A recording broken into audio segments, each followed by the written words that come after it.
Hello everyone, this is Saloni Pandey and I welcome you all to your favorite channel Magnet Brains जहां पर आपको मिलती है 100% free and quality education without any paid subscription.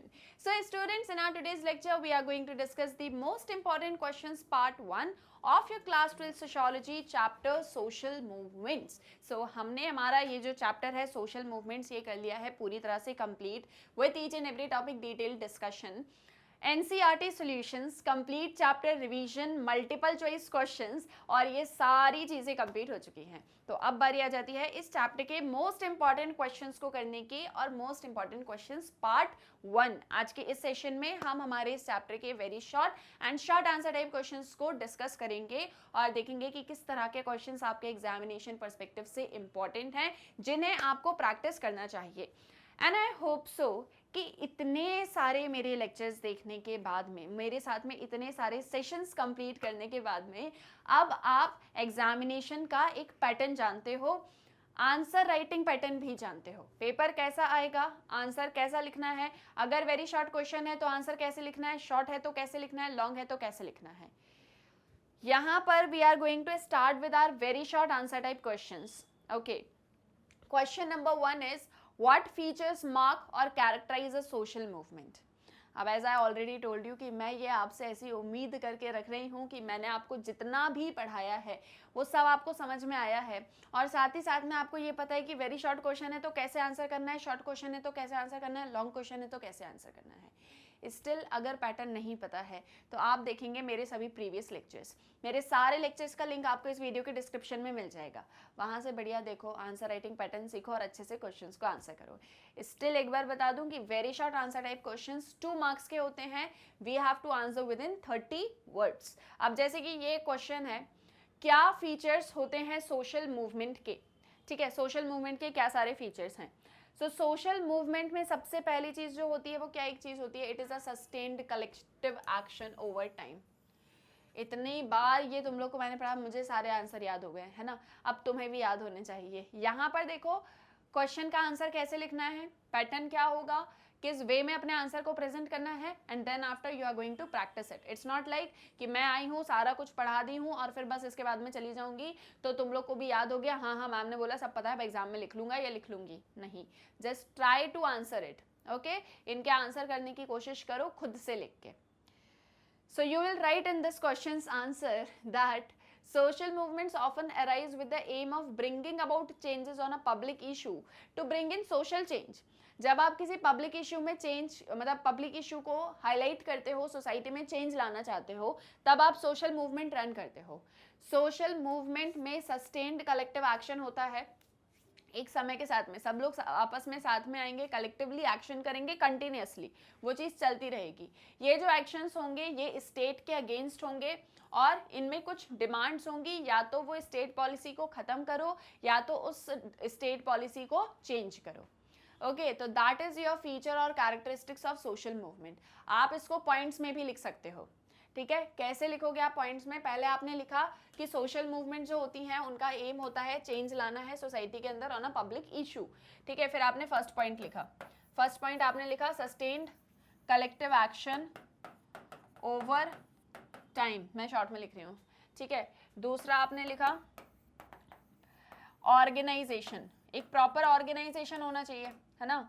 तीसरा आपने लिखा leadership should be there, है ना, एक लीडरशिप होनी चाहिए, तभी तो आप सोशल मूवमेंट रन कर पाओगे. इसके बाद में फोर्थ आपने लिख दिया bring about change in the state policy और अगेंस्ट द स्टेट. ठीक है, ऐसे करके आपने 3-4 पॉइंट्स लिख दिया, आपका आंसर हो गया कंप्लीट. Is that clear? अभी समझ में आया कि क्वेश्चन का आंसर कैसे भी लिखा जा सकता है, पैराग्राफ में भी हो सकता है, पॉइंट्स में भी हो सकता है. Clear? Fine, good enough. Let's move on to the next question. That is question number 2. Question number 2. Social movements also develop distinct modes of protest. What are these? Social movement से अलग अलग तरह के प्रोटेस्ट भी होते हैं. कौन कौन से होते हैं?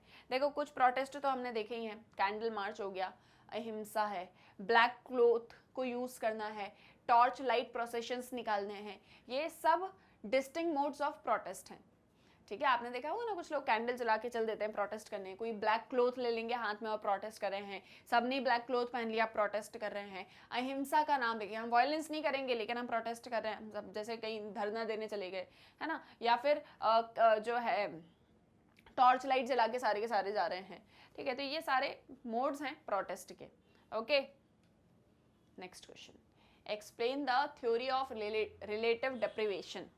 रिलेटिव डेप्रिवेशन की थ्योरी क्या होती है? जब आप डिप्राइव्ड फील कर रहे होते हो as compare to the other person, आपको ऐसा लग रहा है इसको बहुत अच्छे से ट्रीटमेंट मिल रहा है लेकिन मुझे उतना अच्छा ट्रीटमेंट नहीं मिल रहा है, या मेरे साथ में किसी तरह का बाइज्ड ट्रीटमेंट किया जा रहा है, तो उसे थ्योरी ऑफ रिलेटिव डेप्रिवेशन बोलते हैं। ठीक है मैम, ये तो मुझे आता था लेकिन मैं लिखूं कैसे, है ना, आता तो सब कुछ है आप लोगों को, आप लोग इतने होनहार स्टूडेंट हो, ऐसे स्टूडेंट तो मुझे कभी नहीं मिले, ठीक है, लेकिन लिखोगे कैसे? देखो, according to this theory, social conflict arises when a social group feels that it is worse off than others around it.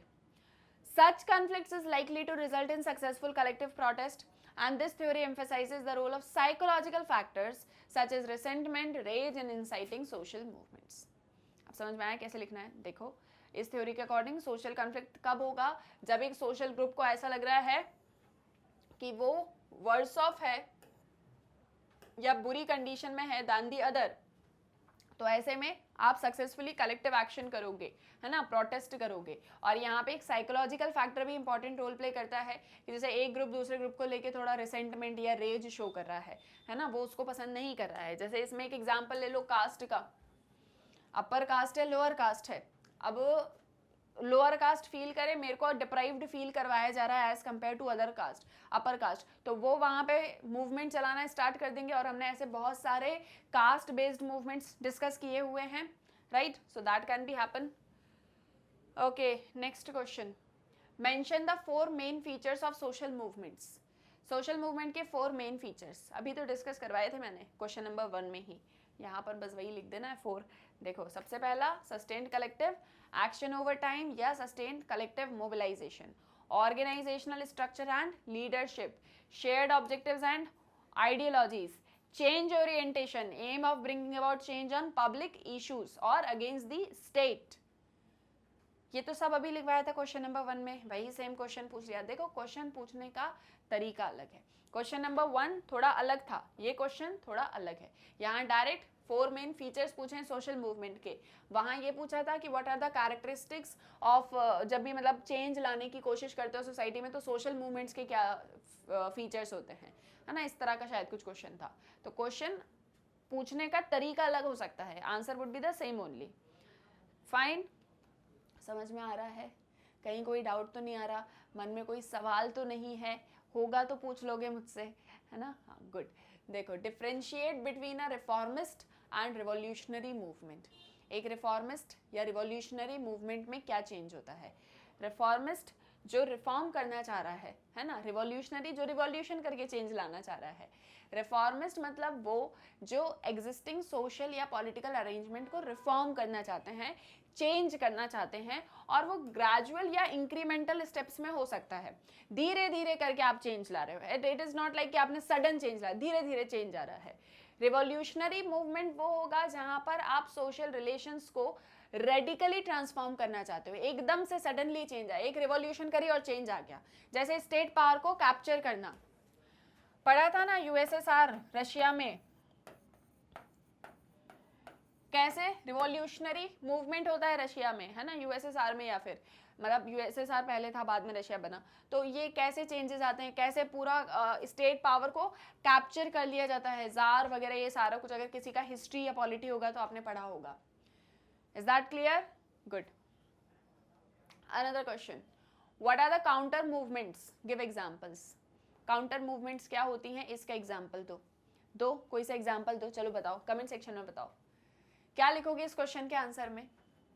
Practice, अपने आप को टेस्ट करो कि मैंने पढ़ा है चैप्टर के अंदर, मुझे याद आ रहा है या नहीं, मैं रिकॉल कर पा रहा हूँ, कर पा रही हूँ या नहीं, क्योंकि पढ़ तो हम सब लेते हैं। आप में से जितने स्टूडेंट हैं, आप में से 99.9% ने सारा सब कुछ पढ़ा हुआ है, कोई डाउट नहीं है, बट द थिंग इज कि आपने उसे पढ़ने के बाद में रिकॉल कर पा रहे हो या नहीं।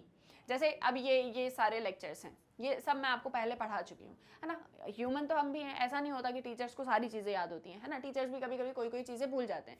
लेकिन अब मैंने आपको पढ़ाया है सोशल मूवमेंट, और सोशल मूवमेंट के बाद मुझे ये क्वेश्चन दिख रहा है काउंटर मूवमेंट, तो आई नो कि ये चीज़ क्या होती है। मैंने आपको पढ़ाया, मुझे वो चीज़ याद है, आपने पढ़ा, आपको याद है या नहीं है, ये सोचो। क्या आपको वो चीज़ याद आ रही है? अगर याद आ रही है बहुत अच्छी बात है, नहीं आ रही है तो फिर आपने अच्छे से पढ़ाई नहीं करी। ये सिर्फ इस क्वेश्चन की बात नहीं है, ये हर एक क्वेश्चन की बात है। जैसे ही आप क्वेश्चन देखते हो, आपको आंसर याद आ रहा है या नहीं, और अगर ब्लैंक हो रहे हो दैट मीन्स वो टॉपिक अच्छे से नहीं पता। क्लियर? काउंटर मूवमेंट्स क्या होते हैं? राजा राम मोहन रॉय ने चलाई सती प्रथा के अगेंस्ट, और उसके अगेंस्ट में धर्म सभा ने काउंटर मूवमेंट चला दी। एग्जाम्पल देखो, counter movements often arise in defence of status Q. Status Q क्या है? जो भी एक प्रेजेंट कंडीशन सिनेरियो बना हुआ है, अगर उसे कोई चेंज करना चाहता है तो उसके अगेंस्ट में जो एक मूवमेंट चलेगी उसे काउंटर मूवमेंट बोलते हैं। Example, when Raja Ram Mohan Roy campaigned against Sati and formed the Brahmo Samaj, defenders of Sati formed Dharma Sabha and petitioned the British not to legislate against Sati. राजा राम मोहन रॉय ने सती प्रथा के against ब्रह्मो समाज बनाया, तो जो सती प्रथा के अगेंस्ट नहीं थे, जो चाहते थे कि सती प्रथा चलती रहे, उन्होंने धर्म सभा बनाई और वो इसके खिलाफ खड़े हो गए, और उन्होंने ब्रिटिशर से कहा कि आप ऐसा कोई लॉ पास मत करना जिसमें सती प्रथा खत्म कर दी जाए। ठीक है, तो रिफॉर्मर्स जब डिमांड करते हैं, एक और एग्जांपल है, जब रिफॉर्मर्स डिमांड करते हैं एजुकेशन ऑफ गर्ल्स तो बहुत सारे लोग प्रोटेस्ट करते हैं। जब रिफॉर्मर्स बात करते हैं विडो रीमैरिज की तो उन्हें सोशली बॉयकॉट कर दिया जाता है, समाज से निकाल दिया जाता है, किन्हें? जो रिफॉर्म चाह रहे थे, है ना। तो ये काउंटर मूवमेंट्स होती हैं। Is that clear? Word limit को भी मैच कर पा रहे हो, है ना, कर पा रहे हो ना? हाँ, गुड। नेक्स्ट क्वेश्चन देखो, why do Dalit social movements have a particular character that is different from other social movements? Dalit social movement जो है वो दूसरे मूवमेंट से अलग कैसे है? Now that is very obvious कि यहाँ पर दलित सोशल मूवमेंट में आप किसकी बात रख रहे होते हो? दलितों की। बट ये दूसरे मूवमेंट से अलग कैसे हो गया? देखो, क्योंकि Dalit social movement are struggles for recognition as fellow human beings. It is a struggle for self confidence and space for self determination. It is a struggle for abolishment of stigmatization that untouchability implied. It has been called the struggle to be touched. So these movements cannot be explained satisfactorily with reference to economic exploitation or political expression. जैसे अब कहीं पर किसी का exploitation हो गया तो उसने मूवमेंट चलाया कि मेरे साथ में एक्सप्लॉइटेशन ना हो यहाँ पर। लेकिन आप देखते हो 1970s के बाद से जो दलित मूवमेंट चलती हैं उसमें सिर्फ वो एक्सप्लॉइटेशन की भरपाई नहीं है, बल्कि उसी के साथ में ये एक स्ट्रगल है, स्ट्रगल टू बी टच्ड। जहाँ हमें अनटचेबल की तरह ट्रीट किया जाता है वहाँ हमें टचेबल की तरह ट्रीट किया जाना चाहिए। हमें रिकॉग्निशन दो, हमारे अंदर वो सेल्फ कॉन्फिडेंस आए, है ना, हमको डिटरमाइन किया जाए, जैसे दूसरे ह्यूमन बींग्स को ट्रीट किया जाता है वैसे हमें किया जाए, है ना। तो that is the Dalit social movement, और इसीलिए ये बाकी दूसरे मूवमेंट से डिफरेंट है कुछ इस तरह से। ठीक है, ये सारे पॉइंट्स आप अपने आंसर में नोट डाउन करेंगे, right. Now question number 8, mention 2 important reasons that can be attributed for the rise of Dalit movement. क्या वो कारण थे जिसकी वजह से दलित मूवमेंट होता है? कारण बताओ, क्या हो सकते हैं कारण? Struggle for self confidence and space for self determination, है ना, अभी पढ़ा प्रीवियस लेक्चर में। Struggle for एबॉलिशमेंट of stigmatisation, 2 reason जिसकी वजह से दलित मूवमेंट राइज हुए। मैंने आपको कहा दलित मूवमेंट दूसरे मूवमेंट से डिफरेंट है। क्यों डिफरेंट है? क्योंकि इनका स्ट्रगल इन चीज़ों को लेके है। अब इनके साथ में ये सारी चीज़ें हो रही हैं, है ना, अनटचेबल की तरह ट्रीट किया जा रहा है, एक्सप्लॉइटेशन भी हो रहा है, और ये सारे रीजन हैं जिनकी वजह से दलित मूवमेंट्स राइज होते हैं। Is that clear? इसमें आपके आंसर्स में आपको लगता है कि मैम इसकी जगह ये पॉइंट और रेलिवेंटली हम ऐड कर सकते हैं, ये वाला एग्जांपल देंगे तो और अच्छा लगेगा, बिल्कुल ऐड करो। मैं हमेशा ये चीज़ आपको बोलती आ रही हूँ पूरे बुक 1 से लेके बुक 2 के लास्ट चैप्टर तक कि आपको एक चीज़ ध्यान रखनी है। मैं आपको आती हूँ, मैं आपको पढ़ाती हूँ, है ना। आप मुझसे पूछोगे मैम इस चीज़ में डाउट है, मैं आपका डाउट आंसर कर दूंगी। आप मुझे बोलोगे मैम ये चीज़ पढ़ा दो, मैं आपको वो चीज़ पढ़ा दूंगी। But the ultimate thing is कि एग्जाम आपका होगा, आंसर आपको लिखना है, मार्क्स आपको मिलेंगे। मैं आपके लिए सिर्फ एक आपकी गाइड हूँ। यहाँ पर आपको बोर्ड पर इतने आंसर्स दिखते हैं, हर एक क्वेश्चन का आंसर मिल जाएगा, हर एक टॉपिक का सारा मैटर मिल जाएगा, लिखा हुआ सब कुछ मिलता है, आप उन्हें पढ़ते भी हो। बट द थिंग इज कि आपने पढ़ लिया, समझ लिया, लिखना आपको अपने अकॉर्डिंग है। अगर आपको लग रहा है मैम इसमें ये चीज़ कुछ क्रिएटिव ऐड की जा सकती है, मैम इसमें ये वाला एग्जाम्पल और दिया जा सकता है, ज़्यादा अच्छा लगेगा, आप बिल्कुल दो, आपको इन चीज़ों की लिबर्टी है ना। But the only thing is कि वो वहाँ पर रेलिवेंट होना चाहिए। ऐसा ना हो कि क्वेश्चन है दलित मूवमेंट पर, आप लिख रहे हो कोई इन्वायरमेंटल मूवमेंट, वो नहीं, रिलेटिव अगर उसमें कोई रिलेशन बन रहा है तो लिखना इज अ डिफरेंट थिंग, लेकिन अगर कुछ भी रिलेशन नहीं है तो अननेसेसरी नहीं लिखना है। लेकिन अगर आपको लगता है मैम आपने जो बताया वो तो ठीक है, लेकिन ये पॉइंट और ऐड हो सकता है, आप बिल्कुल करो। क्लियर? मैं कभी नहीं बोलती बोर्ड से उतार के पूरा अपनी कॉपी में लिख लो, उसको रट के आंसर लिख के आ जाओ, नहीं। आप बोर्ड से देखो, आपको लग रहा है कोई चीज़ अच्छी है, आप ले लो अपने आंसर में, लेकिन खुद से आंसर बनाओ। फाइन, यही आपको हेल्प करेगा ultimately. Okay, another question, how is the formation of AITUC made the colonial government more cautious in dealing with the labour? कैसे AITUC का फॉर्मेशन कॉलोनियल गवर्नमेंट को और ज़्यादा कॉशियस कर देता है while dealing with the worker या labour? देखो, लेबर या वर्कर्स के साथ में बड़ा एक्सप्लॉइटेशन हो रहा था, तो उस एक टाइम पर ऐसा था कि वर्कर्स अपने लिए आवाज़ उठाते थे, बट स्टिल उनकी आवाज़ को इतना ज़्यादा रिकॉग्नाइज नहीं किया जाता था। फाइनली बाद में जाके ट्रेड यूनियंस बनने लग गई। ये जो ट्रेड यूनियंस थी, ये वर्कर्स के राइट्स को और उनके जो भी एक्सप्लॉइटेशन वगैरह सारा कुछ चल रहा है, उन चीज़ों को गवर्नमेंट के सामने रखती थी, एक तरह से प्रेशर क्रिएट करती थी। तो ऐसे ही एक ट्रेड यूनियन बन गई, all India trade union Congress, है ना। तो ये बनी, तो कॉलोनियल गवर्नमेंट के ऊपर प्रेशर बना, तो गवर्नमेंट ने सोचा कि यार अगर इनकी बातें नहीं मानी तो ये लोग तो काम ही नहीं करेंगे, और काम नहीं होगा तो हमारा काम कैसे चलेगा। तो इसीलिए उन जो है एक तरह का उनके ऊपर प्रेशर होता था कि अब हमको लेबर वर्कर के साथ में अच्छे से ट्रीटमेंट करना है, अदरवाइज सबके सब क्या कर देंगे, रिवोल्ट कर देंगे या प्रोटेस्ट करने लग जाएंगे। तो you will write that the formation of AITUC made the colonial government more cautious in dealing with labor. It attempted to grant workers some concessions in order to contain unrest.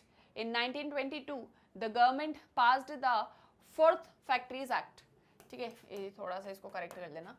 Fourth Factories Act, which reduced the working day to 10 hours. And in 1926, the Trade Unions Act was passed, which provided for registration of trade unions and proposed some regulations. कैसे cautious हुई government? Government ने क्या किया, सबसे पहले तो workers को concession देना शुरू करे ताकि अनरेस्ट ना हो। 1922 में फोर्थ फैक्ट्रीज एक्ट लेकर आए, उनके वर्किंग डे को 10 आवर्स से कम कर दिया। 1926 में ट्रेड यूनियन एक्ट आया, उसमें ट्रेड यूनियंस का रजिस्टर होना और ट्रेड यूनियंस के लिए कुछ रेगुलेशंस आए। बट अल्टीमेटली AITUC ने कॉलोनियल गवर्नमेंट को कॉशियस तो कर ही दिया था कि आपको कैसे डील करना है लेबर के साथ में। Fine, another question, the new social movements are different from old social movements. How? New social movement old social movement से कैसे different है? आपका one of the favorite question और NCERT का one of the favorite question, CBSE का, ठीक है, अक्सर ये question आता रहता है। तो देखो आंसर में क्या लिखोगे?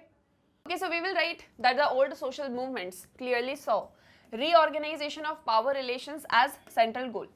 जो आपके ओल्ड सोशल मूवमेंट्स होते थे, उनका मेन एम क्या है कि हमको पावर को रीऑर्गेनाइज करना है, और यही उनका सेंट्रल गोल होता था। जो ओल्ड सोशल मूवमेंट्स होते थे वो किसी पॉलिटिकल पार्टी के फ्रेमवर्क में ही काम करते थे, यानी कोई पॉलिटिकल पार्टी होगी जिसके अंडर रह के ये काम करेंगे। तो मतलब या तो पावर स्ट्रक्चर को चेंज करना है, रीऑर्गेनाइज करना है, किसी पॉलिटिकल पार्टी के अंडर रह के काम करना है। इसके जस्ट अपोजिट होते थे न्यू सोशल मूवमेंट्स। ओके, देखो,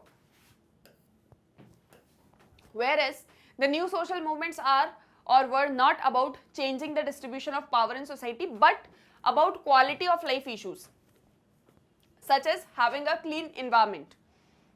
न्यू सोशल मूवमेंट्स आपके जो थे वो कभी भी पावर को चेंज नहीं करना चाहते थे या उसको रीऑर्गेनाइज नहीं करना चाहते थे, बल्कि वो क्वालिटी ऑफ लाइफ जैसे इश्यूज को हाईलाइट करते थे, जैसे कि एक क्लीन एनवायरनमेंट होना चाहिए। ओके, तो ये है आपका ओल्ड और न्यू सोशल मूवमेंट्स। ठीक है, ये आपको ध्यान रखना है कि old social movements reorganization of power और पॉलिटिकल पार्टी के अंडर रह के काम कर रहे हैं, new social movements quality of life की बात कर रहे हैं।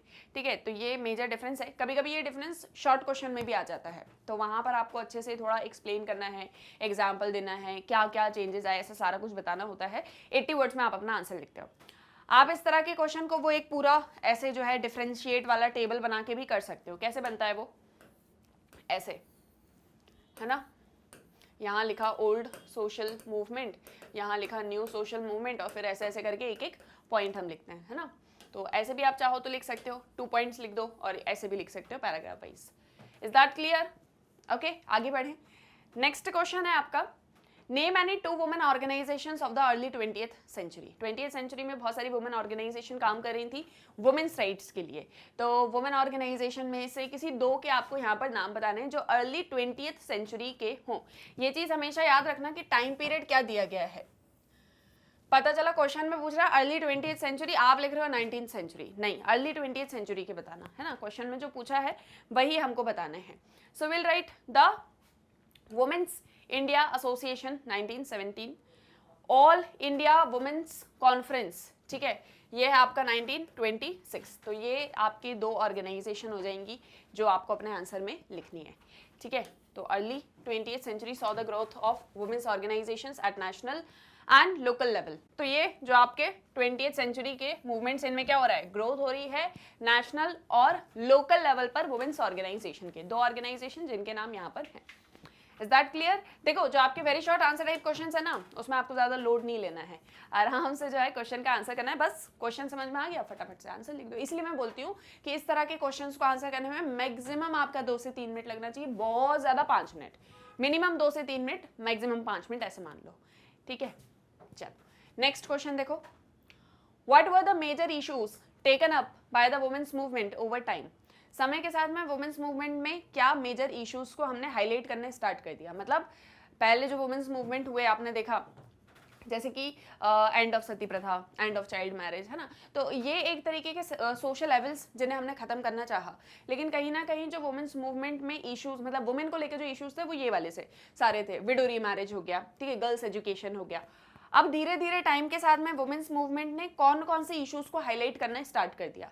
तो जैसे पहले जो इश्यूज हुआ करते थे जनरली, वो क्या थे मैंने आपको बताया, लेकिन चेंज के साथ में, चेंजिंग टाइम के साथ में जो मेजर इश्यूज वुमेन ऑर्गेनाइजेशन या वुमेन्स मूवमेंट जो थी वो उठा रही थी, that was violence against women. And over the years there have been numerous campaigns that have been taken up, issues of land rights, employment, sexual harassment, dowry, even इसमें rape cases भी आ जाएंगे, है ना। तो ये जो सारे इश्यूज थे, लैंड राइट्स, वुमेन को भी लैंड राइट्स मिलने चाहिए, है ना। एम्प्लॉयमेंट को लेके वुमेन को भी एम्प्लॉयमेंट मिलना चाहिए, equal pay for equal work होना चाहिए। सेक्सुअल हरासमेंट के अगेंस्ट में जो है उन्होंने मतलब आवाज़ उठाई, डाउरी के अगेंस्ट में। तो ये वो सारे इश्यूज थे जो चेंजिंग टाइम के साथ में वुमेन्स मूवमेंट में नए नए इश्यूज आ रहे थे। ओके, तो इस तरीके से आपको अपना आंसर लिखना है। आंसर सब बोर्ड पर है, देखा करो, रीड करा करो, फिर उसमें से अपना आंसर क्रिएट किया करो। यहाँ से आपको लगता है ये वाला आंसर सही है, मुझे यही लिखना है, ये भी लिख सकते हो, ऐसा कुछ नहीं है, है ना। आपको ये आंसर लिखना है, आप ये भी लिखो, बस खुद से सोचना ज़रूर, ऐसा नहीं कि बस मैम ने पढ़ा दिया और मैंने लिख लिया। ओके, तो वो एक चीज़ है। मैं यहाँ पर आपको मीनिंग बताती चल रही हूँ, क्या क्या इंक्लूड करना है वो बताती चल रही हूँ, बट एट द एंड सारी चीज़ें आपको ही लिखनी है, आपको ही एग्जाम देना है, राइट। आई एंश्योर कि आप ये सारी चीज़ों को लिख सको, है ना, और आपको समझ में आ सके। Fine, next we have another question, with what objectives did new farmers movement begin in the 1970s। 1970s में कौन से नए फार्मर्स मूवमेंट स्टार्ट होते हैं। देखो, फार्मर्स मूवमेंट तो होते हैं, लेकिन जो न्यू फार्मर्स मूवमेंट होते हैं वो 1970s में होते हैं। तो इनका ऑब्जेक्टिव क्या था, ये जो न्यू फार्मर्स मूवमेंट हो रहे थे, देखो इनका जो बेसिकली ऑब्जेक्टिव था वो ये था कि ये ऑर्गेनाइजेशंस या ये जो मूवमेंट्स हैं ये रीजनली ऑर्गेनाइज्ड थी, नॉन पार्टी थी, फार्मर्स को इन्वॉल्व करती थी रादर देन पीजेंट्स, है ना। पंजाब हरियाणा इस तरफ हमको ये मूवमेंट ज़्यादा देखने को मिली। 1970s में मूवमेंट रीजनली ऑर्गेनाइज थी, किसी पर्टिकुलर रीजन में ही हो रही थी और किसी तरह का कोई पार्टी इसमें इन्वॉल्व नहीं था। हमने पीजेंट्स नहीं बल्कि फार्मर्स को इंक्लूड किया था। ऑब्जेक्टिव ये था कि जैसे पीडीएस सिस्टम, पीडीएस तो नहीं बोलेंगे, स्टोरेज बोल सकते हैं, स्टोरेज फैसिलिटी होना चाहिए, ट्रांसपोर्टेशन फैसिलिटी होना चाहिए, और जो भी है ना आपका प्रोड्यूस हुआ है उसके ऊपर पब्लिक डिस्ट्रीब्यूशन सिस्टम PDS ही, है ना। तो ये सारी चीज़ों को लेके ऑब्जेक्टिव के साथ में नई फार्मर्स मूवमेंट आती है, जो सिर्फ ये बात नहीं करती कि हमको कितना सब्सिडी मिल रहा है, सब्सिडी तो नहीं बट ये बोल सकते हैं कि हम कितने इनपुट्स लगा रहे हैं, गवर्नमेंट हमारी कैसे हेल्प करी है, हमारे लिए क्या प्लान्स पॉलिसीज़ हैं। बट इसके अलावा जो और भी इश्यूज थे वो ये थे, या ऑब्जेक्टिव थे वो ये थे कि हमको स्टोरेज चाहिए, हमको ट्रांसपोर्टेशन मिलना चाहिए। तो ये नए नए इशू जो न्यू फार्मर्स मूवमेंट में स्टार्ट हुए थे, ठीक है। ऑब्जेक्टिव क्या था वो मैंने आपको बता दिया, रीजनली ऑर्गेनाइज होती थी, नॉन पार्टी थी, फार्मर्स को इंक्लूड करती थी। ऑब्जेक्टिव ये था कि अब जो फार्मर्स हैं उनके ये जो स्टोरेज ट्रांसपोर्टेशन से रिलेटेड इश्यूज होते हैं वो भी हाईलाइट हो सकें और गवर्नमेंट उनके लिए भी प्लानिंग पॉलिसी ला सके, ठीक है। तो सब्सिडी, ये सारी चीज़ें यहाँ से बात होना स्टार्ट हो गई थी। आपको ये मैंने चैप्टर में एक्सप्लेन किया है पूरा, आपको वही सारी चीज़ें अपने आंसर में लिखनी है। Is that clear? क्लियर, हाँ, गुड। देखो अगला क्वेश्चन है, सॉरी कुछ ऑब्जेक्टिव्स भी यहाँ पर दिए हुए हैं। जैसे कि बेसिक आइडियोलॉजी क्या थी, anti state anti urban. Focus क्या था, प्राइस एंड रिलेटेड इश्यूज, जैसे price procurement, taxation, non repayment of loans. जो नोवल मेथड्स थी एगिटेशन की उनको यूज़ किया जाता था, जैसे रोड्स को ब्लॉक करना, रेलवेज को ब्लॉक करना, पॉलिटिशियंस ब्यूरोक्रेट्स को विलेजेस में एंटर करने से रोकना। तो ये मेजर उनके ऑब्जेक्टिव्स थे न्यू फार्मर्स मूवमेंट में, ठीक है। क्या क्या हो गया कि बेसिक आइडियोलॉजी जो है वो एंटी स्टेट है, एंटी अर्बन है, गवर्नमेंट के अगेंस्ट में है। गवर्नमेंट से हम क्या एक चीज़ चाह रहे हैं, प्राइस प्रोकरमेंट हो, है ना, सपोर्ट प्राइजेस हो, टैक्सेशन वगैरह से रिलीफ हो, नॉन रीपेमेंट ऑफ लोन्स, इन सारी चीज़ों के लिए नए नए रिफॉर्म्स आए, ठीक है। और जो मेथड्स थी एगिटेशन की, मतलब अगर विद्रोह करना है, प्रोटेस्ट करना है तो कैसे करोगे, रोड ब्लॉक कर दिया, है ना, किसी पॉलिटिशियन को एंट्री नहीं दी विलेज के अंदर। तो ये सब ऑब्जेक्टिव्स के साथ में न्यू फार्मर्स मूवमेंट जो है वो स्टार्ट होता है। Is that clear? ऑब्जेक्टिव भी आ गए यहाँ पे और एक थोड़ा सा इंट्रोडक्शन भी। हालांकि ये जो आपको आंसर दिख रहा है ये इसमें मतलब वर्ड लिमिट ज़्यादा है, 30 वर्ड से एक्सटेंड कर रहा है। आप चाहो तो अपने आंसर को ऐसे भी लिख सकते हो, objectives of the new farmers movement were these two, ठीक है। तो भी आपका 30 वर्ड्स का आंसर कंप्लीट हो जाएगा, है ना। तो इतना भी लिखोगे तो भी हो जाएगा, बाकी एक्स्ट्रा पॉइंट भी मैंने आपको बता दिए हैं, और क्या लिख सकते हो वो भी मैंने आपको बताया है ना, storage and etcetera. Another question, clear? Which are the 3 organizations that worked for gender equality?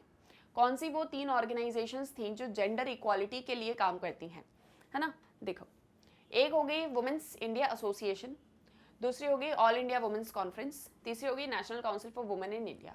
ये जेंडर इक्वालिटी की बात करती है। एक बहुत छोटा सा एग्जांपल, अभी हमने एम्प्लॉयमेंट की बात करी, तो वुमेन एम्प्लॉयमेंट, साथ ही साथ equal pay for equal work. ऐसा ना हो कि कोई काम वुमेन कर रही है, कोई काम मैन कर रहा है और सेम वर्क है, तो दोनों को पेमेंट अलग अलग मिल रही है। मान लो इनको 10,000 मिल रही है, इनको 50,000 मिल रही है, तो दैट इज वेरी रॉन्ग। ऐसा नहीं होना चाहिए, सबको आप इक्वल पे करो। ऐसा नहीं है कि आप जेंडर के बेसिस पर किसी के साथ में अनइक्वल ट्रीटमेंट कर रहे हो। तो that was ensured by these 3 organizations, है ना। आप इसमें एग्जांपल भी दे सकते हो, जैसे equal pay for equal work मैंने भी आपको दिया, ठीक है। So in employment equal pay for equal work was ensured, okay. तो ये आप जो है अपने आंसर में नोट करेंगे। Next, why do Dalit social movements have a particular character that is different from other movements? अभी ये हमने थोड़ा सा डिस्कस भी किया था, है ना, कुछ हमारे प्रीवियस क्वेश्चंस में। यहाँ पर यही चीज़ पूछी है कि दलित सोशल मूवमेंट जो है वो बाकी दूसरे सोशल मूवमेंट्स, उनका कैरेक्टर डिफरेंट कैसे होता है। देखो, जो दलित सोशल मूवमेंट्स होते हैं उनका एक पर्टिकुलर कैरेक्टर होता है। इन्हें आप सेटिस्फैक्ट्रीली रेफरेंसेस के थ्रू एक्सप्लेन नहीं कर सकते हो, या political operation. That means these movements can not be explained satisfactorily references to economic exploitation और political expression। मतलब सिर्फ ऐसा नहीं कि दलितों के साथ में political operation हुआ है, economic exploitation हुआ है, इसलिए वो movements रन करें। Not only this, बट जो दलित मूवमेंट में मतलब जो एक मेन चीज हाईलाइटेड थी, that was the struggle to be touched. इसीलिए इसका जो कैरेक्टर है वो as compare to other movements बहुत ही डिफरेंट है ना। यहाँ पर it was the struggle to be touched, struggle for recognition, struggle for building self confidence, ठीक है। इस तरह के इश्यूज को दलित मूवमेंट्स में हाईलाइट किया गया था। इसीलिए बोला जाता है कि ये जो मूवमेंट है ये बाकी दूसरे मूवमेंट से डिफरेंट है। हमने ये डिस्कस ऑलरेडी कर चुके हैं, तो आप अपने आंसर में इन पॉइंट्स को इंक्लूड करेंगे, right? Clear? Let's move on to next question. Adivasi experiences of marginalization and their sense of injustice were mobilized to create shared Jharkhand identity. Mention the issues against which leaders of Jharkhand agitated. Question हमारा सिर्फ इतना है कि हमको ये बताना है कि कौन से वो इश्यूज थे जिसके खिलाफ झारखंड के लीडर्स ने एगिटेट किया। पर थोड़ा सा बैकग्राउंड क्वेश्चन में दिया है, ये बोल रहे हैं कि आदिवासी ने जो मार्जिनलाइजेशन एक्सपीरियंस किया था, जो इनजस्टिस उनके साथ में हुआ था, और इसकी वजह से वो सब आपस में साथ में आते हैं और एक झारखंडी आइडेंटिटी अपनी बनाना चाहते हैं, है ना। तो कौन से इश्यूज थे जो झारखंड के लीडर्स ने जिनके अगेंस्ट एगिटेट किया था, तो हमको वो सारे इश्यूज बनाने हैं। बट अगेन ध्यान रखेंगे 30 वर्ड्स के अंदर। कभी कभी कुछ ऐसे क्वेश्चन आ जाते हैं जिसमें हमारी भावनाएं उमड़ उमड़ के बाहर आती हैं, है ना। ये क्वेश्चन तो मुझे पूरा आता है, इसका आंसर तो मैं पूरा लिखूंगा, जितना मैंने पढ़ा है चैप्टर में वो सारा कुछ अपने आंसर में लिख दूंगा। No, it will ultimately waste your time. कि आप अगर लिखने बैठ गए पूरा झारखंड का ही इशू, तो एक 6 मार्क्स का क्वेश्चन बन जाएगा ये, है ना। ये सेम क्वेश्चन 6 मार्क्स में आए तो आप लिखो, भर भर के लिखो, लेकिन क्योंकि वेरी शॉर्ट में पूछा है तो जितना हमको इतना सारा नॉलेज है, हमको उसको प्रिसाइज करके लिखना होगा सिर्फ 30 वर्ड्स में। Is that clear? तो वो एक चीज आप यहाँ पर लिखोगे अपने आंसर में, है ना। ये वेरी शॉर्ट में क्वेश्चन पूछते हैं तो एक आपकी क्रिएटिविटी भी होती है कि कैसे इतने सारे नॉलेज को कम से कम वर्ड्स में लिखा जाए। ओके, देखो हम लिखेंगे जिन इश्यूज के खिलाफ झारखंड के लीडर्स एगिटेट कर रहे थे। That was first, acquisition of land for large irrigation projects and firing ranges. Land acquisition जो चल रहा था, है ना, इरिगेशन प्रोजेक्ट्स के लिए, उसके खिलाफ में ये लोग जो है एगिटेट करते हैं। लोन्स, रेंट, कोऑपरेटिव ड्यूज जो कलेक्ट किए जा रहे थे, जिसको आदिवासी रसिस्ट करते थे, उसके अगेंस्ट में। नेशनलाइजेशन हो रहा था फॉरेस्ट प्रोड्यूस का, जिसे वो बॉयकॉट कर रहे थे। इश्यूज जो एथनिक कल्चर आइडेंटिटी से रिलेटेड थे, जहाँ कहीं ना कहीं उनके कल्चर पर एक तरीके से ऐसे बोलेंगे ना कि क्या बोलते हैं उसको इंग्लिश में, प्रहार हो रहा था, है ना, दैट मीन्स। तो यहाँ पर उन सारे इश्यूज को हाईलाइट किया गया था। ओके, तो ये आप 4 पॉइंट्स लिख देंगे, छोटे छोटे से हैं तो 30 वर्ड्स हो जाएंगे। अगर आप बड़े बड़े पॉइंट्स लिखते हैं, ज़्यादा वर्ड लिमिट होती है, तो 2 लिखेंगे तो भी हो जाएगा आंसर। Is that clear? तो ये आपको अपने आंसर में क्या करना है, इंक्लूड करना है। Okay, now we have another question. Give 2 examples of caste based movements.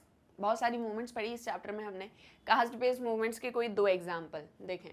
Satnami movement of the Chamars in Chhattisgarh, Satnami movements in Punjab, और इसके अलावा और भी बहुत सारी मूवमेंट्स होती हैं, है ना। आदि मतलब वो धर्म सभा ऐसे कुछ करके जो है मूवमेंट्स हुई थी, धर्म सभा नहीं बट कुछ ऐसी मूवमेंट्स थी जो आपके चैप्टर में दी हुई हैं। तो वो नेम सिर्फ आपको यहाँ पर लिखना है, एक्सप्लेन नहीं करना है किसी को, जो नाम दिए हुए थे सिर्फ वही। 4-5 एग्जाम्पल आपके बुक में दिए हैं, आपको ये 2 यहाँ पर लिख देंगे। क्लियर? जैसे एक यहाँ पर हमने 1-2 लिखे हुए हैं। ओके, तो सिंपल सा क्वेश्चन, ये सिंपल क्वेश्चंस थे। तो आपने देखा कि वेरी शॉर्ट में हमने सिंपल क्वेश्चंस भी देखे, हमने थोड़े से डिफिकल्ट क्वेश्चंस भी देखे कि कभी ऐसा क्वेश्चन आ गया तो आंसर कैसे लिखना है। तो जब आप एग्जाम पेपर देखोगे, है ना, जब आप एग्जामिनेशन देने जाओगे और आप वेरी शॉर्ट क्वेश्चंस को देखोगे, तो स्टार्टिंग में तो आपको सारे इजी क्वेश्चन मिलेंगे, आपको ऐसा लगेगा अरे वाह बड़ा इजी पीजी सा क्वेश्चन है, आराम से हो जाएगा फटाफट से। जैसे जैसे आगे बढ़ोगे थोड़ा सा लेवल बढ़ता चला जाता है, हालांकि बहुत ज़्यादा डिफिकल्ट नहीं होता, है ना, बहुत ही अल्टीमेट लेवल ऑफ डिफिकल्टी नहीं होता। अगर आपने पढ़ा है कंसेप्ट तो आपको समझ में आ जाएगा। बट द थिंग इज कि आप आंसर को कैसे लिख रहे हो, सबसे इंपॉर्टेंट काम यही होता है एग्जामिनेशन में। वो क्या चेक कर रहे होते हैं, आपकी नॉलेज, जो आपने पढ़ा, जो आपने इतना कुछ सीखा, उसको आप कैसे प्रेजेंट कर रहे हो, है ना। तो दैट इज समथिंग। वो ये नहीं जानना चाहते कि आपने कितना सारा रट के आए हो और कितना सारा आपने अपनी कॉपी में लिख दिया, नहीं, योर अंडरस्टैंडिंग, आपने कितना कंसेप्ट को समझा है, कितना जाना है, उसको आप प्रेजेंट कैसे कर रहे हो। तो यहाँ पर यही एक चीज़ है कि क्वेश्चंस बहुत सिंपल भी होंगे, जहाँ पर आपको सिर्फ ऐसा है कि हाँ ये तो याद है सब कुछ, बस एक लाइन में आ जाएगा सारा कुछ, है ना। और कुछ क्वेश्चंस ऐसे भी होंगे जहाँ पर आपको थोड़ा सा टाइम भी लगेगा सोचने में।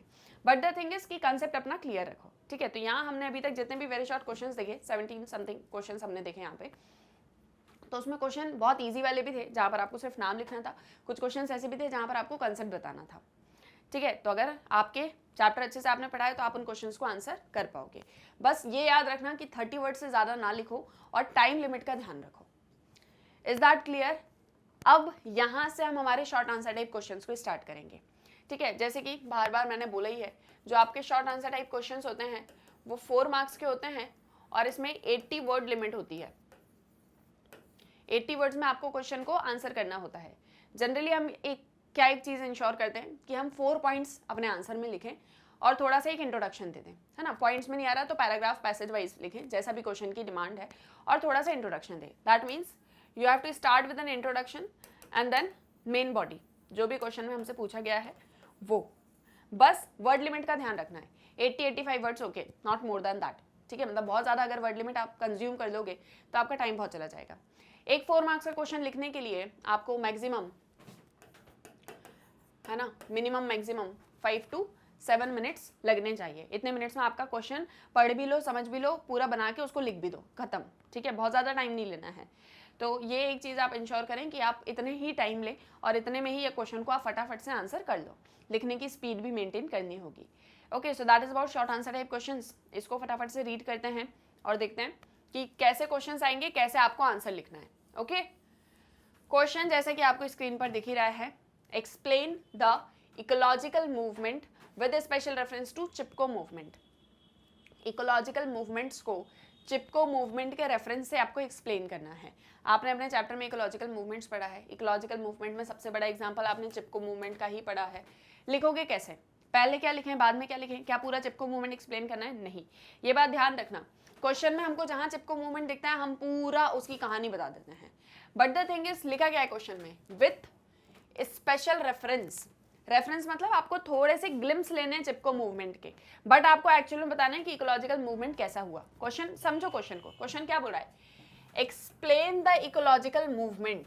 ये क्वेश्चन का फर्स्ट पार्ट है, ठीक है। सेकेंड पार्ट है with special reference to Chipko movement, तो ये आपका सेकेंड पार्ट है। तो पहला जो मेन है वो हमको यही है कि इकोलॉजिकल मूवमेंट बताना है, थोड़ा थोड़ा हमको आइडिया लेना है चिपको मूवमेंट से, थोड़ा थोड़ा ही लेंगे। पूरा आइडिया ले लोगे तो वो 120 वर्ड्स का आंसर बन जाएगा 6 मार्क्स वाला, है ना। हम थोड़ा थोड़ा ही यहाँ पर जो है इंक्लूड करेंगे।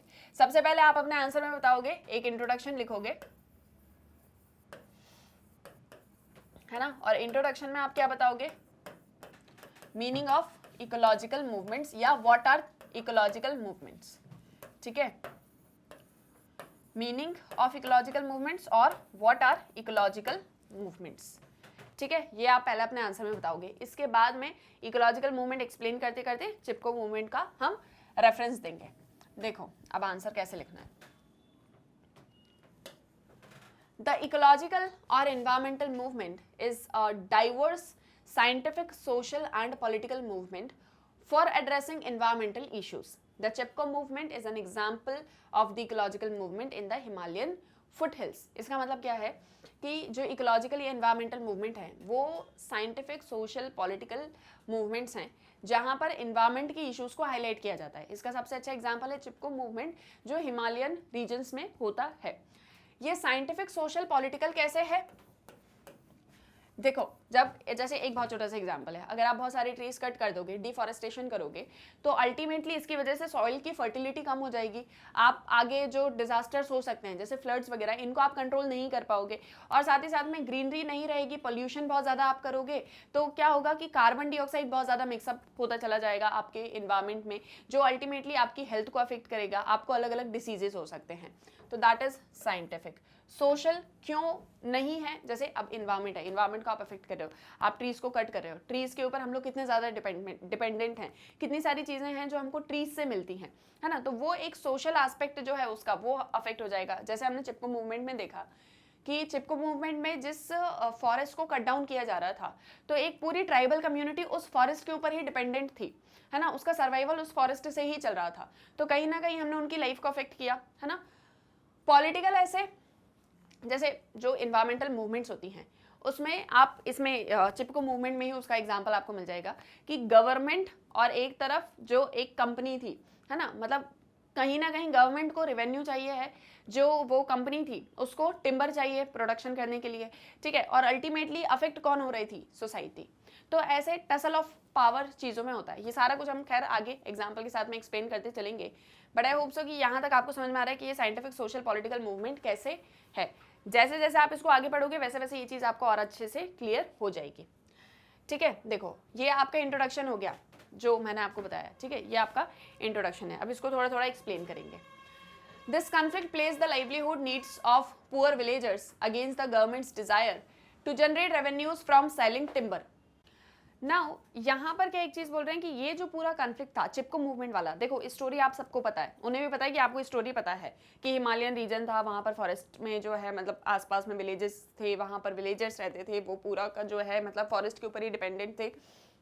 फॉरेस्ट से टिम्बर कलेक्ट करते थे, उसी से उनका लाइवलीहुड चलता था, इकोनॉमिकली पूरे उसी के ऊपर डिपेंडेंट थे।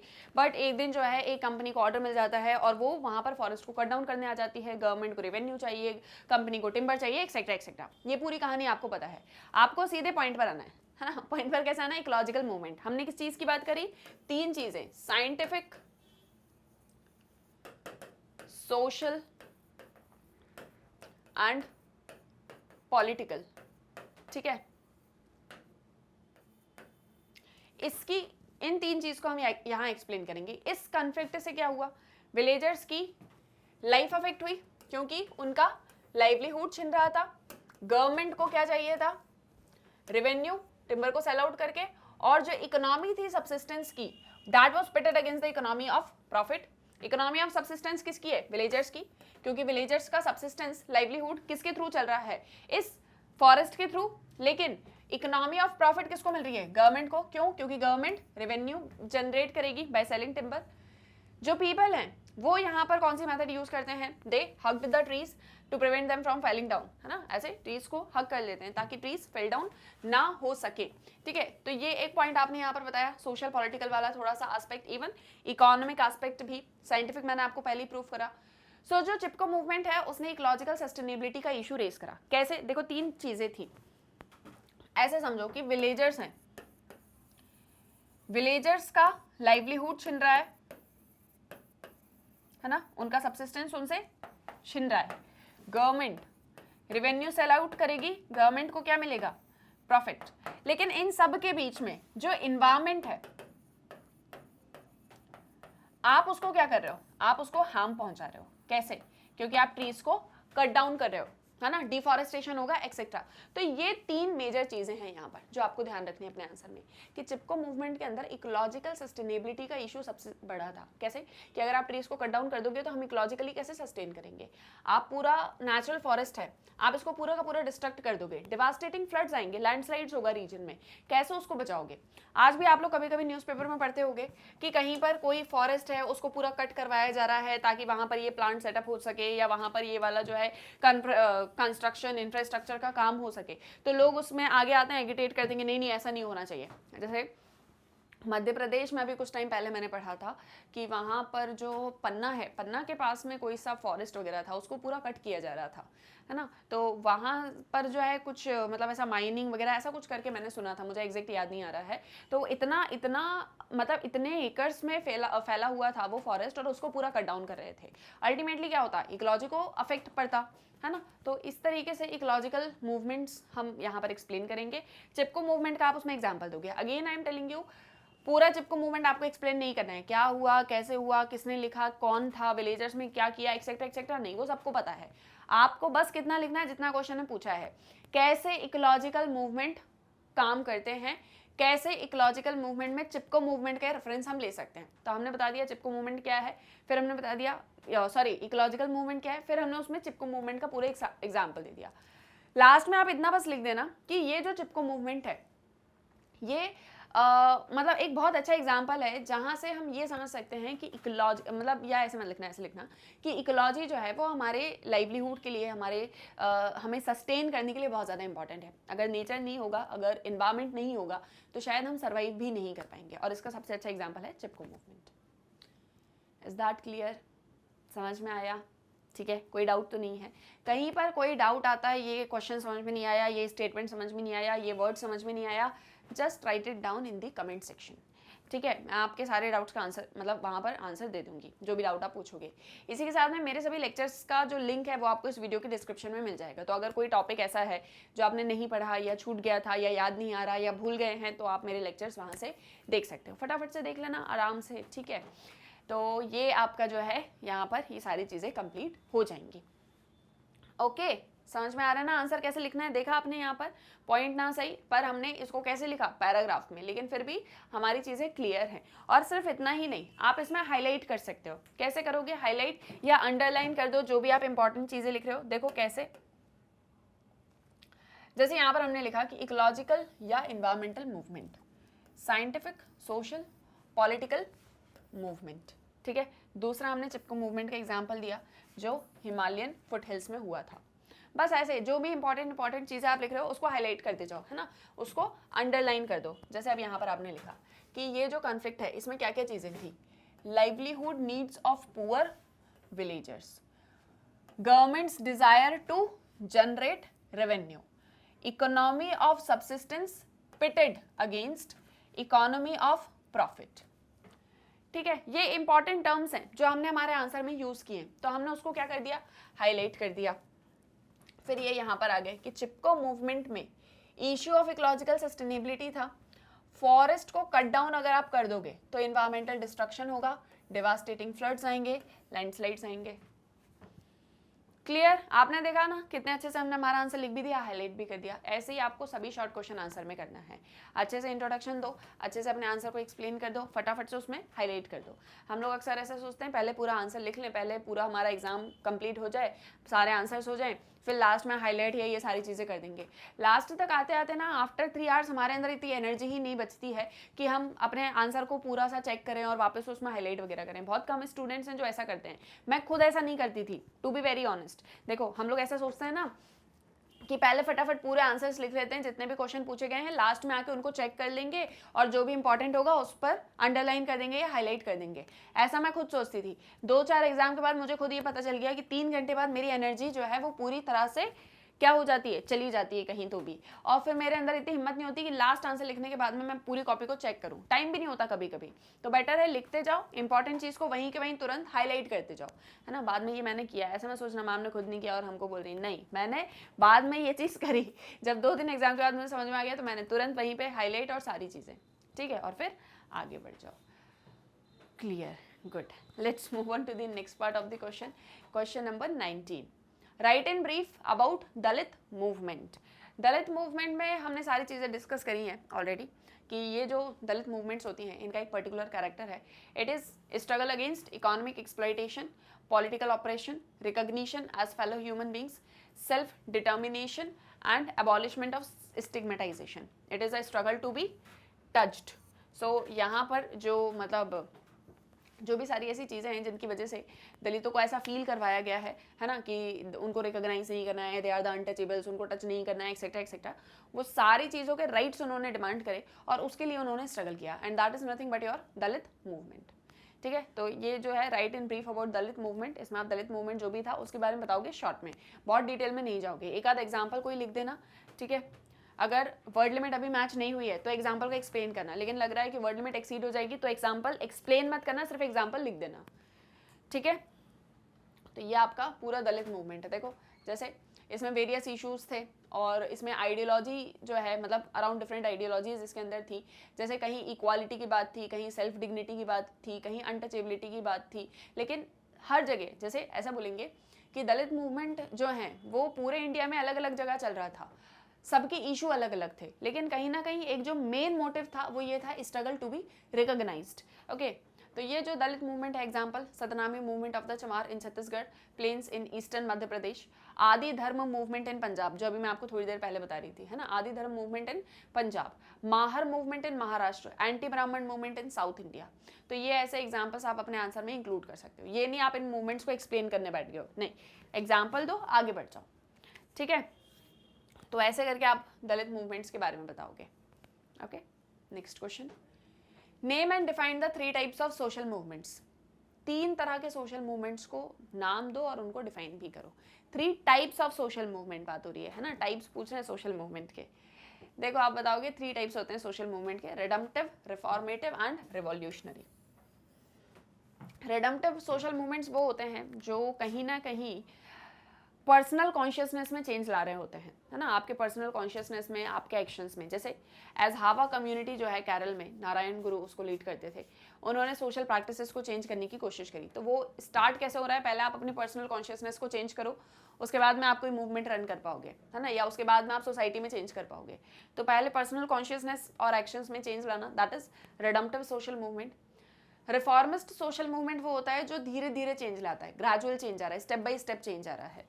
तो यहाँ पर जैसे 1960s में जो रीऑर्गेनाइजेशन हुआ इंडियन स्टेट्स का, तो कैसे हमने लैंग्वेज मतलब on the basis of reorganisation किया इंडियन स्टेट्स का, बाद में लेकिन फिर हमने देखा कि नहीं ये ज़रूरी नहीं है, तो हमने उसमें चेंजेस करे। राइट टू इन्फॉर्मेशन एक्ट है, धीरे धीरे करके उसमें चेंजेस लाए गए। ठीक है, तो जहाँ ग्रेजुअल चेंजेस आते हैं सोसाइटी के अंदर वो रिफॉर्मिस्ट सोशल मूवमेंट्स कहलाते हैं। थर्ड होता है आपका रिवॉल्यूशनरी सोशल मूवमेंट, जो सडन चेंज लाना चाहते हैं, स्पेशली पॉलिटिकल पावर को चेंज करना चाहते हैं, स्टेट पावर को कैप्चर करना चाहते हैं। जैसे बोल्शेविक रिवॉल्यूशन रशिया में हुआ, इन्होंने क्या किया, जार को डिस्पोज करके कम्युनिस्ट स्टेट बनाया। नक्सलाइट मूवमेंट हुआ इंडिया में, ऑपरेसिव लैंडलॉर्ड्स को हटा के, स्टेट ऑफिशियल्स को हटा के अपना रूल एस्टैब्लिश किया। तो ये वो ऐसी चीज़ें हैं जो रिवॉल्यूशनरी सोशल मूवमेंट्स के एग्जाम्पल हैं। ठीक है, तो ये आप जो है रिवॉल्यूशनरी सोशल मूवमेंट में लिखोगे। आप चाहो तो इसमें एक फ्लो चार्ट भी बना सकते हो। आप इसमें आंसर कैसे स्टार्ट करोगे, देखो सबसे पहले आप लिखोगे एक इंट्रोडक्शन। इंट्रोडक्शन में आप लिखोगे सोशल मूवमेंट्स क्या होती हैं। ठीक है, इंट्रोडक्शन में आप क्या लिखोगे कि सोशल मूवमेंट्स क्या होती हैं, 1 से 2 लाइन में social movements are the movement that tries to bring about change in the society etcetera etcetera, ऐसे करके आपने लिख दिया, है ना। इसके बाद आपने एक फ्लो चार्ट बनाई। ठीक है, इसके इंट्रोडक्शन के बाद में आपने एक फ्लो चार्ट बनाई, टाइप्स ऑफ सोशल मूवमेंट। मैं एक काम करती हूँ, यहाँ पे बना के दिखाती हूँ आपको फ्लो चार्ट, आप ऐसे ही बनाना अपने आंसर में। जिन्होंने भी मुझसे पहले से मतलब सारे लेक्चर्स देखे हैं और पढ़े हैं, उन्हें ये फ्लो चार्ट बनानी आती है। Okay, so you can skip this part. लेकिन जिन्हें नहीं आती है वो एक बार देख लेंगे कि फ्लो चार्ट कैसे बनानी है। आपने लिखना है टाइप्स ऑफ सोशल मूवमेंट्स। ठीक है, फिर 3 टाइप्स हैं इसके, तो वो 3 टाइप्स के हम नेम लिखेंगे, बट सिर्फ नेम नहीं लिखेंगे। देखो, पहला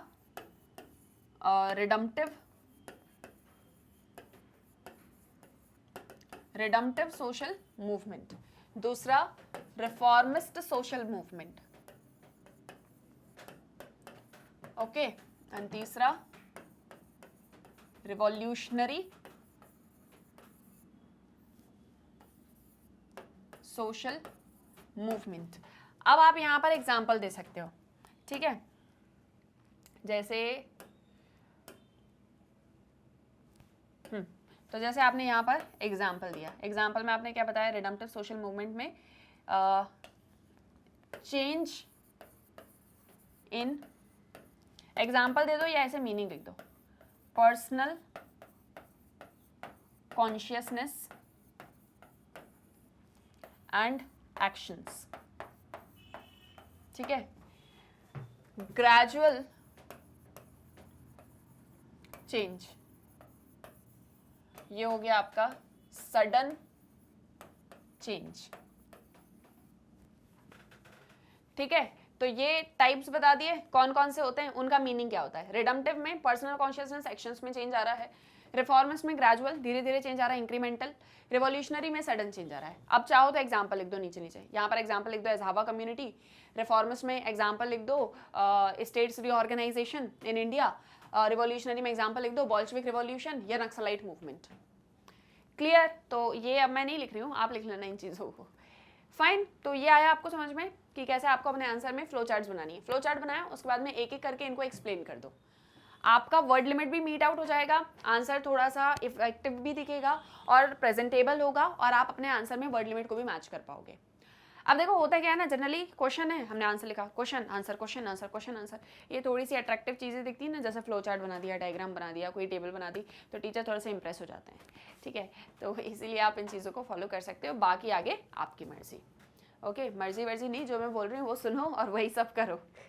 आगे बढ़े, next question, explain tribal movements with special reference to Jharkhand. Jharkhand identity वाला भी केस हमने पढ़ा था वेरी शॉर्ट में, यहाँ पर हमको थोड़ा सा उसको एक्सप्लेन कर देना है कि पूरा झारखंड मूवमेंट को स्पेशल रेफरेंस लेके ट्राइबल मूवमेंट क्या है। देखो ये सेम क्वेश्चन है जैसे अभी हमने कराया था, explain ecological movements with special reference to Chipko movement, यहाँ पर है explain tribal movements with special reference to Jharkhand. तो झारखंड वाला जो पूरा केस है वो हम यहाँ पर एक्सप्लेन करेंगे, है ना। लेकिन अगेन वही वाली चीज़ है कि आपको ये नहीं बताना कि झारखंड में क्या हुआ, फिर बिरसा मुंडा थे तो बिरसा मुंडा ने एक पूरी अपनी कम्युनिटी बनाई, फिर बिरसा मुंडा खत्म हो गए तो उनके जो फॉलोअर्स थे वो हमेशा साथ में रहे, फिर वहाँ पर क्रिश्चियन मिशनरीज थी, उन्होंने उनको टीच किया, उनको पढ़ाया लिखाया, तो वो आगे बढ़ पाए, अपने राइट्स के लिए लड़ पाए, फिर कैसे उन्होंने लोगों को भगाया, सबको पता है, स्टोरी सबको पता है, आपको स्पेशल रेफरेंस लेना है। क्लियर? तो आपको पता है ना आंसर कैसे लिखना है, मैं बस कंटेंट रीड कर दे रही हूँ। क्लियर? कहीं डाउट होगा तो पूछ लेना। देखो, tribal movements, most of the tribal movements have been largely located in the tribal belt in India, such as Santhal, Hos, Oraons, Mundas in Chota Nagpur and the Santhal Parganas. The region constitutes the main part of what has come to be called as Jharkhand. Tribals कहाँ पर है? Generally tribal belt पूरा कहाँ पर है? Middle India में, संथल, होस, ओराउंस, ये सारे हैं, है ना। छोटा नागपुर प्लेट्यू में, संथल परगनाज में। इसमें से सबसे मेजर पार्ट जो है वो झारखंड का है। झारखंड में सबसे ज़्यादा ट्राइबल्स हमको देखने को मिलते हैं। इसमें अगर आप लोग कर पाओ ऐसा तो, नहीं कर पाओ तो कोई दिक्कत नहीं है। इंडिया का मैप बनाना, इंडिया का मैप बना के मिडिल बेल्ट में पूरा ट्राइबल्स को दिखाना, ठीक है। थोड़ा सा इसको सर्च करना गूगल पे, कहाँ कौन से ट्राइबल पर्टिकुलरली लोकेटेड है, और उसको बनाने की कोशिश करना, ठीक है। तो ये आपका आंसर और इफेक्टिव बना देगा। ओके, तो ये हमने बताया। फिर the social movements for Jharkhand had a charismatic leader Birsa Munda and an Adivasi who led a major uprising against the British after his death.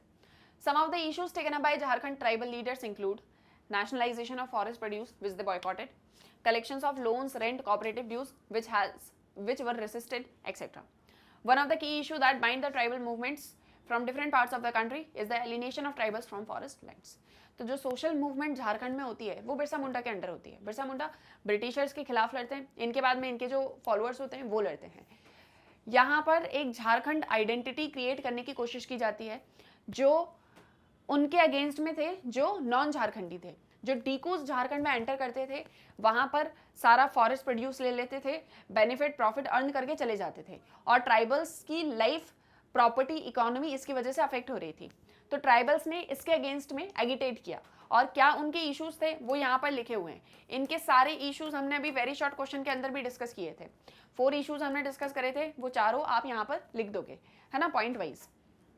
फिर आप ये भी लिखोगे कि सबसे मेजर इशू जो हर एक ट्राइबल मूवमेंट में हमको देखने को मिला वो ये था कि ट्राइबल्स को उनके लैंड से दूर किया जा रहा था। जैसे आप हो, मान लो आपको बोल दिया जाए आप अपना घर छोड़ के जाओ, तो आपको अच्छा लगेगा क्या? बिल्कुल नहीं लगेगा।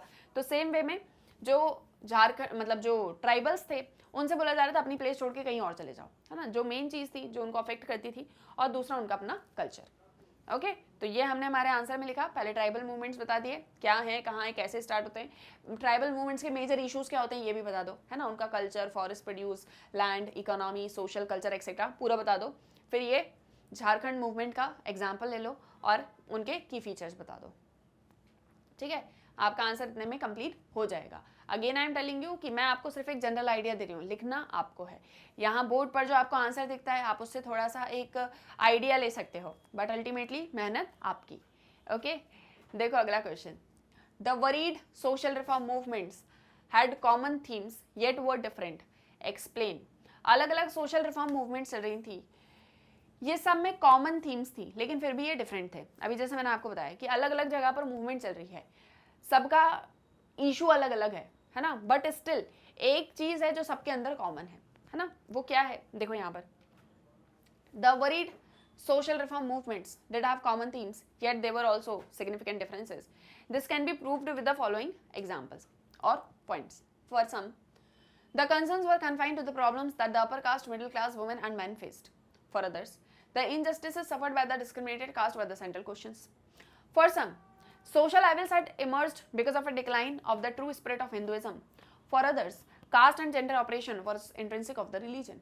जैसे मैं बोल रही हूँ कि जैसे पूरा इंडिया है, पूरे इंडिया में अलग अलग सोशल मूवमेंट चल रहा है, यहाँ भी चल रहा है, यहाँ सब जगह सोशल मूवमेंट चल रहा है, ठीक है। सोशल मूवमेंट्स आपस में एक दूसरे से डिफरेंट थी, लेकिन सबके बीच में कोई एक ऐसी नॉट थी जो कॉमन थी, ऐसे बोल सकते हो, है ना। सबके बीच में कोई ऐसी एक थीम थी जो कि कॉमन थी, वो क्या थी उसकी बात हो रही है। तो देखो, जैसे अगर हम डिफरेंसेस की बात करें तो कुछ लोगों का कहना ये था कि upper caste, lower caste, main, women, इनके साथ में जो भी प्रॉब्लम्स हैं उनको टैकल कर रहे हैं। जैसे मान लो यहाँ पर कोई मूवमेंट चल रहा है जो वुमेन इशू को उठाए हुए है, ठीक है। यहाँ पर कोई मूवमेंट चल रहा है जो इनजस्टिस की बात कर रही है जो भी लोगों के साथ में हुए हैं, है ना, जैसे डिस्क्रिमिनेटेड का लोअर कास्ट हो गया, उनके साथ में अनटचेबिलिटी वाला ट्रीटमेंट हो रहा है, तो इनने वाले इशू को उठा लिया। कुछ लोगों ने बोला कि समाज में जो एविल्स हैं, जो सोशल एविल्स हैं, वो इसलिए हैं क्योंकि हिंदुइज्म की जो ट्रू स्पिरिट है वो खत्म होती चली जा रही है है ना। किसी ने ऐसा कहा कि कास्ट जेंडर ऑपरेशन ये रिलीजन का ही पार्ट है, हमारे रिलीजन में ही ये सारी चीज़ें दी गई हैं, है ना। तो सब जगह अलग अलग तरह की बातें हो रही हैं। कुछ मूवमेंट्स मुस्लिम वुमेन के लिए हो रही थी। One group had argued against the practice of polygamy, whereas the other group has fought the abolishment of triple talaq. जैसे यहाँ पर बात हो रही है कि जो मुस्लिम वुमेन है ना, उनके राइट्स की, तो पॉलीगैमी नहीं होना चाहिए, है ना। पॉलीगैमी होगी तो कहीं ना कहीं वुमेन को एक तरीके से क्या कर दिया जाएगा, रिकॉग्नाइज नहीं किया जाएगा हर एक वुमेन को, है ना कहीं कि एक जो मेल है उसकी 4 वाइफ्स हैं एक्सेट्रा। कहीं पर बात हो रही है ट्रिपल तलाक की। ये मैं आपको बता रही हूँ कि अलग अलग तरह के मूवमेंट चल रहे हैं। Debates within communities were common in various movements, like for example sati, तो सती प्रथा के लिए ब्रह्मो समाज, वहीं जो ऑर्थोडॉक्स मेंबर्स थे उन्होंने क्या किया, धर्म सभा बना दिया। मतलब एक के अगेंस्ट में दूसरी चीज आ रही है, डिबेट्स चल रहे हैं, डिस्कशंस हो रहे हैं, अलग अलग तरह के टॉपिक्स को हाईलाइट किया जा रहा है, हर कोई इंटरप्रेट कर रहा है चीज़ों को। But there is something that is common in between all these things. What? इन सब में एक चीज कॉमन थी, वो क्या थी? क्या दिख रहा है आपको यहाँ पर जो इन सभी मूवमेंट्स में कॉमन है? यहाँ ट्रिपल तलाक की बात हो रही है, यहाँ मुस्लिम वुमेन के राइट्स की बात हो रही है, यहाँ वुमेन के साथ हो रहे इनजस्टिस की बात हो रही है, यहाँ डिस्क्रिमिनेटेड कास्ट के साथ इनजस्टिस की बात हो रही है, यहाँ बात हो रही है कि हिंदुइज्म डिक्लाइन हो रहा है, यहाँ बात हो रही है कि रिलीजन में ही डिस्क्रिमिनेशन दिया गया है। एक्चुअल में व्हाट इज समथिंग जो इन सारी चीजों में कॉमन है? कॉमन है चेंज।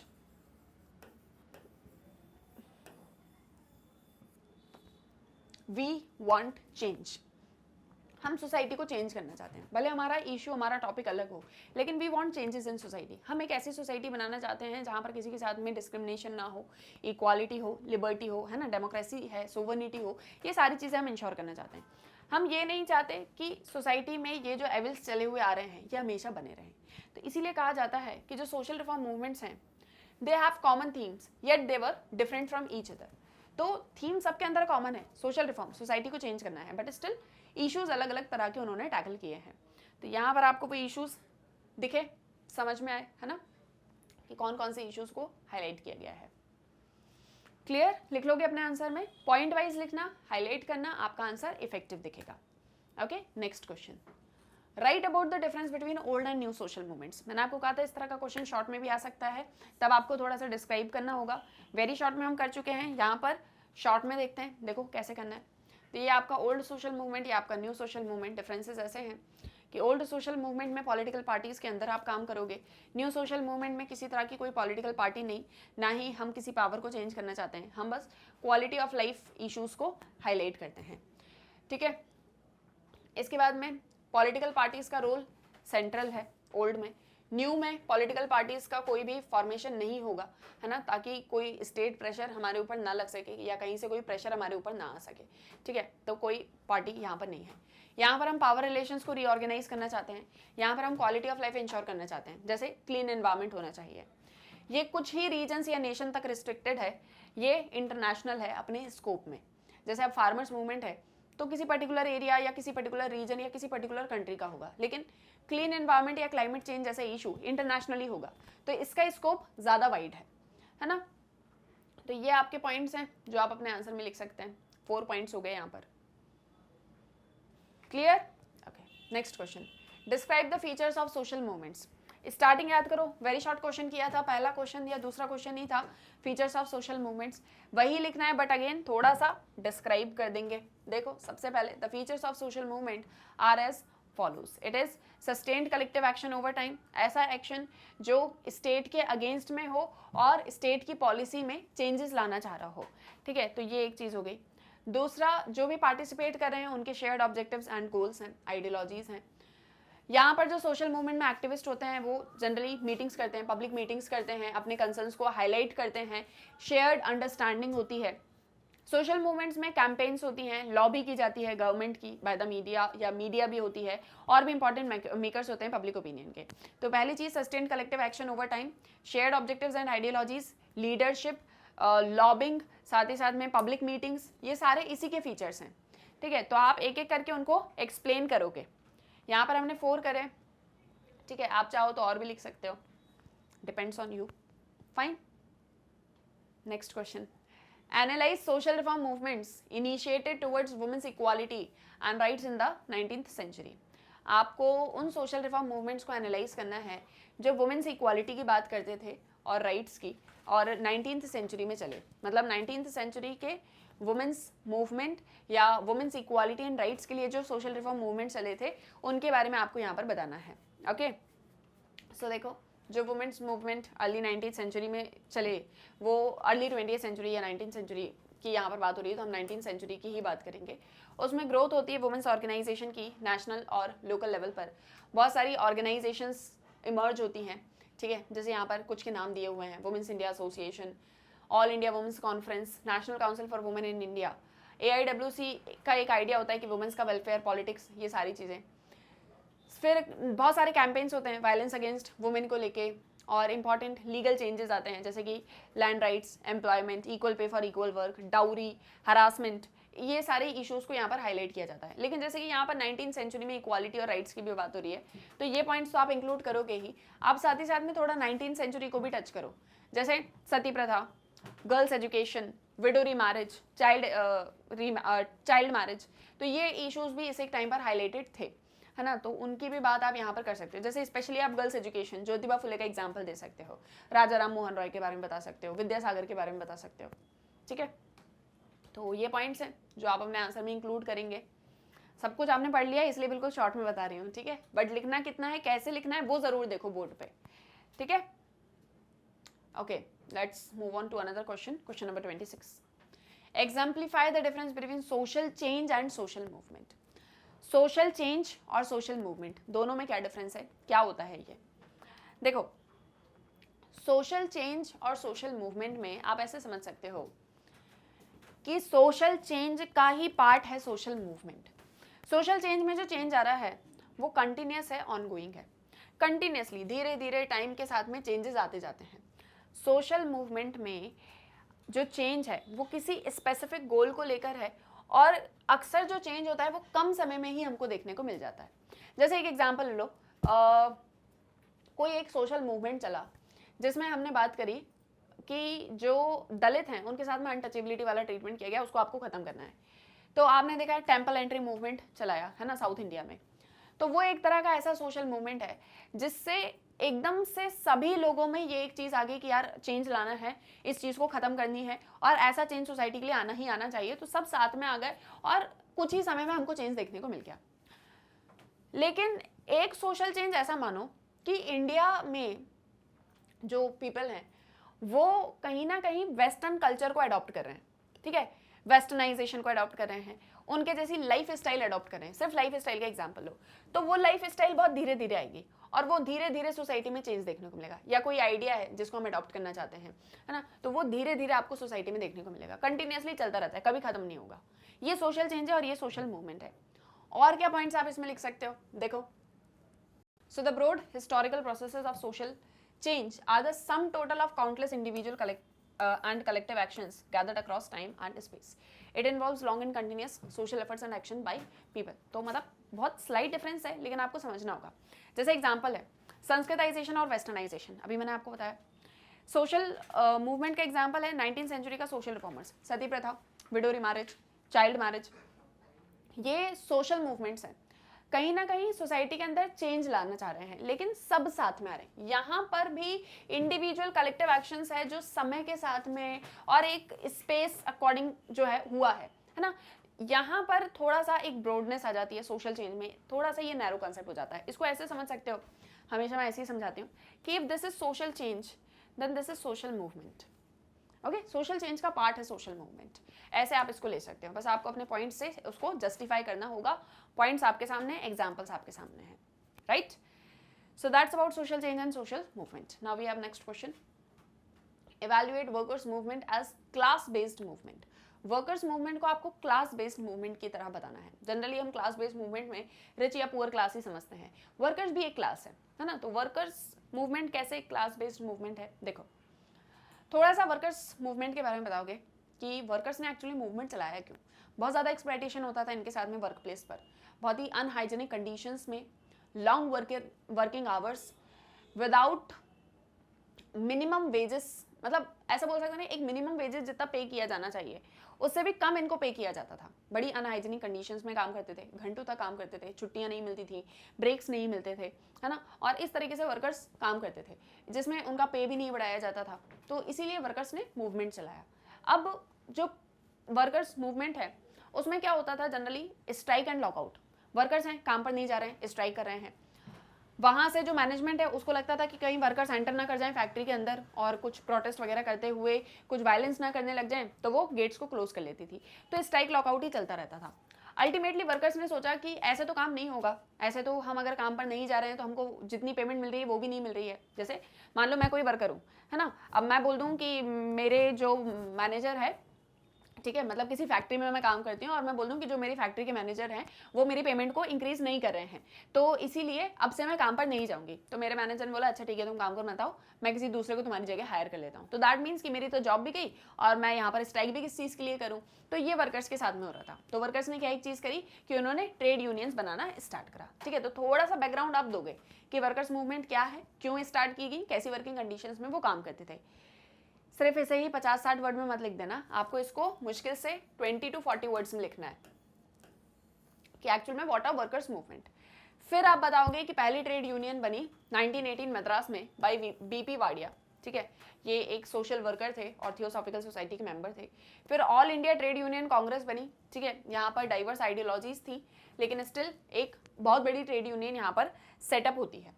AITUC की वजह से कॉलोनियल गवर्नमेंट थोड़ी सी कॉशियस हो गई थी, उसको पता था कि यार ट्रेड यूनियंस है, ये ट्रेड यूनियंस की वजह से सारे के सारे वर्कर्स इसके पार्ट होते हैं, कहीं सच में ही काम बंद ना हो जाए, तो वो लोग डर गए। तो उसके वजह से उन्होंने कुछ चेंजेस करे। उन्होंने वर्कर्स के जो वर्क टाइमिंग्स थे उसको थोड़ा सा कम कर दिया, है ना, वर्किंग कंडीशंस को थोड़ा सा अच्छा कर दिया ताकि अनरेस्ट वगैरह ना हो।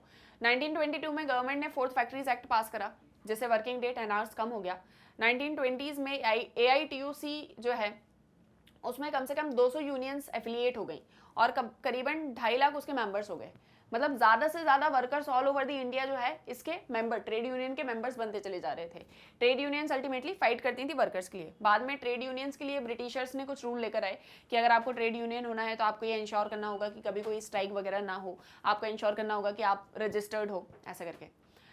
तो ब्रिटिश रूल के बाद में जो कम्युनिस्ट थे उनको कंट्रोल मिल गया AITUC पर और नेशनल कांग्रेस ने दूसरा फॉर्म ले लिया Indian national trade union Congress का मई 1947 में। और फिर ऐसे रिसेशन वगैरह, खैर ये चीज़ें नहीं भी लिखोगे तो भी चलेगा, ठीक है, लेकिन आपको मेनली वर्कर्स मूवमेंट को क्लास बेस्ड मूवमेंट बताना है कि वर्कर्स के साथ में कैसे एक्सप्लॉइटेशन हुआ। फिर ट्रेड यूनियंस बनी, ट्रेड यूनियंस ने कैसे काम करा, कैसे ब्रिटिशर्स ने ट्रेड यूनियन की बातों को माना, है ना, और इस तरीके से वर्कर्स मूवमेंट सक्सेसफुल हुआ। ओके, बाकी ट्रेड यूनियन में क्या हुआ ये नहीं बताना कि ट्रेड यूनियन स्प्लिट हो गई, फिर ट्रेड यूनियन में इतने सारे अलग अलग ग्रुप्स बन गए, ये सब नहीं बताना, ठीक है। लगे तो बता देना, लग रहा है कि वर्ड लिमिट पूरी नहीं हो रही है, लिख देता हूँ तो लिख देना, कोई दिक्कत नहीं है। ओके, फिर इसमें बताया है कि कैसे कैसे ट्रेड यूनियंस इमर्ज हुई। फिर 1975 के करीब जब इमरजेंसी लगी तो ट्रेड यूनियन की एक्टिविटीज़ को भी कर्ब करने की कोशिश की थी। Okay, so we have here last question, ठीक है, बहुत सारे क्वेश्चंस कर लिए ना, वेरी शॉर्ट भी कर लिए, शॉर्ट भी कर लिए। अच्छा, एक पैटर्न आपको क्लियर हो गया होगा, खैर इन चीज़ों को लास्ट में डिस्कस करेंगे। यहाँ देखो last question, why are the new farmers movement termed as new social movement. New farmer movement new social movement क्यों है? अभी आपने ऑब्जेक्टिव पढ़े थे न्यू फार्मर्स मूवमेंट के, very short answer type question में, वही आपको यहाँ लिखना है, थोड़ा सा डिस्क्राइब करना है। पहले थोड़ा सा आप बताओगे कि न्यू सोशल मूवमेंट्स क्या है ना, पहले क्या बताओगे, न्यू सोशल मूवमेंट्स जो क्वालिटी पर बात करती हैं, क्वालिटी ऑफ लाइफ इश्यूज को टैकल करती हैं, जो किसी पॉलिटिकल पावर के साथ में अपने आप को रीऑर्गेनाइज नहीं करती हैं, ये न्यू सोशल मूवमेंट्स होती हैं। न्यू फार्मर मूवमेंट कैसे न्यू सोशल मूवमेंट है, फिर आप ये बताओगे कि न्यू फार्मर्स मूवमेंट 1970 से स्टार्ट होती है, ठीक है, ये स्पेशली हमको पंजाब, तमिलनाडु यहाँ के रीजन्स में देखने को मिलती है। यहाँ पर जो मूवमेंट्स हैं वो रीजनली ऑर्गेनाइज्ड होती हैं, किसी पार्टी से रिलेटेड नहीं है। इनके जो इश्यूज होते हैं वो जो है बड़ी डिफरेंट होते हैं, आइडियोलॉजी जो है वो बड़ी ही strongly anti state, anti urban होती है, स्टेट के अगेंस्ट है ना। स्टेट से हमको क्या चाहिए है, स्टेट से हमको चाहिए है कि प्राइस एंड क्वालिटी का जो एक मतलब वो एक चीज़ इंश्योर रहे, प्राइस एंड प्रोक्योरमेंट इश्यूज इसको बोला जाता है। जैसे प्राइस प्रोक्योरमेंट होना चाहिए, एक पर्टिकुलर प्राइस होना चाहिए जिस पे गवर्नमेंट हमारे प्रोडक्ट्स को क्या करेगी, परचेस करेगी, फार्मर्स के क्रॉप्स को परचेस कर लेगी, रेम्यूनरेटिव प्राइसेस देगी, एग्रीकल्चरल इनपुट्स देगी, taxation, non payment of loans के लिए कुछ पॉलिसीज लेकर आएगी, सब्सिडीज देगी, और वहाँ पर उन्होंने एगिटेशन के भी नए नए मेथड्स यूज़ कर लिए थे, जैसे blocking of roads, railways, refusing politicians, bureaucrats entry into villages. तो ये वो सारी चीज़ें हैं जो आप अपने आंसर में लिखेंगे, ठीक है। जैसे क्या पहले न्यू सोशल मूवमेंट्स क्या होती हैं, फिर न्यू फार्मर्स मूवमेंट 1970 से स्टार्ट हुई, किस तरीके से ये ऑर्गेनाइज होती थी, तो हमने बता दिया कहाँ कहाँ ऑर्गेनाइज थी, क्या क्या इनके काम थे, इस मूवमेंट में कौन कौन इन्वॉल्व थे, है ना। फार्मर जो थे वो मार्केट इन्वॉल्व हो चुके थे, कॉमोडिटी प्रोड्यूसर्स, परचेसर्स सभी थे, पीजेंट्स इसके अंदर नहीं थे, है ना। मूवमेंट में ideology, anti state, anti urban, price procurement, price related issues, है ना, ट्रांसपोर्टेशन, स्टोरेज फैसिलिटी, इन सब की भी बातें होती हैं, पीडीएस की बातें होती हैं, और साथ ही साथ में पॉलिटिशियन, ब्यूरोक्रेट्स अगर उनकी बात नहीं मानते हैं तो एगिटेट करेंगे, उनको एंट्री नहीं देंगे विलेजेस के अंदर, उनको वोट ही नहीं देंगे। क्लियर। तो ये वो सभी मेथड्स थी जिनको यूज किया जाता था। It has been argued that farmers movement have been broadened their agenda and ideology and include environment and women's issues, so they can be seen as a part of worldwide new social movements। तो ऐसा बोला गया कि farmers movement जो है उन्होंने अपने agenda को ब्रोडन किया था और अपनी आइडियोलॉजी को ब्रोडन किया था ताकि इन्वायरमेंट और वुमेन्स इश्यूज को भी वो उसमें ऐड ऑन कर सकें। देखो न्यू सोशल मूवमेंट ऐसी नहीं थी कि अगर वर्कर मूवमेंट चल रही है तो सिर्फ वर्कर्स का ही बात होगी, नहीं, वर्कर्स मूवमेंट में हम वुमेन्स का इशू भी उठा लेंगे, है ना, हम किसी तरह का कोई इन्वायरमेंटल इशू है तो उसको भी रेज कर देंगे। तो इस तरीके से ये इसीलिए ये न्यू सोशल मूवमेंट का पार्ट है ना। तो ये वर्ल्ड वाइड इसीलिए न्यू सोशल मूवमेंट की तरह उभर के सामने आता है। Is that clear? समझ में आया क्वेश्चन? आंसर में क्या लिखोगे समझ में आया? इसीलिए मैं हमेशा बोलती हूँ कि वेरी शॉर्ट क्वेश्चंस को ना अच्छे से कर लो, अच्छे से पढ़ लो, समझ लो, शॉर्ट सारे समझ में आ जाएंगे क्योंकि मैं वहाँ पर अच्छे से एक्सप्लेन कर देती हूँ। तो क्वेश्चन वेरी शॉर्ट में आए, शॉर्ट में आए, चाहे लॉन्ग में आए, द ओनली थिंग इज कि कंसेप्ट आपका क्लियर होना चाहिए। अगर आपका कंसेप्ट क्लियर है, चैप्टर आपको पूरा पता है, क्वेश्चन कहीं से भी आएगा आप आंसर कर दोगे। वर्ड लिमिट और टाइम का आपको ध्यान रखना है, आंसर को प्रेजेंटेबल बनाना है, और ये सब कुछ सिर्फ पॉसिबल है प्रैक्टिस के साथ में। Unless and until you don't do practice, आप कुछ अचीव नहीं कर पाओगे, आपके आंसर्स अच्छे नहीं होंगे। तो एग्जामिनेशन में अगर अच्छे आंसर्स लिखने हैं, अच्छे मार्क्स चाहिए हैं, तो प्रैक्टिस करो, क्वेश्चंस की प्रैक्टिस करो, आंसर राइटिंग प्रैक्टिस करो। कहीं कोई डाउट है तो वो मुझसे पूछो कमेंट सेक्शन में।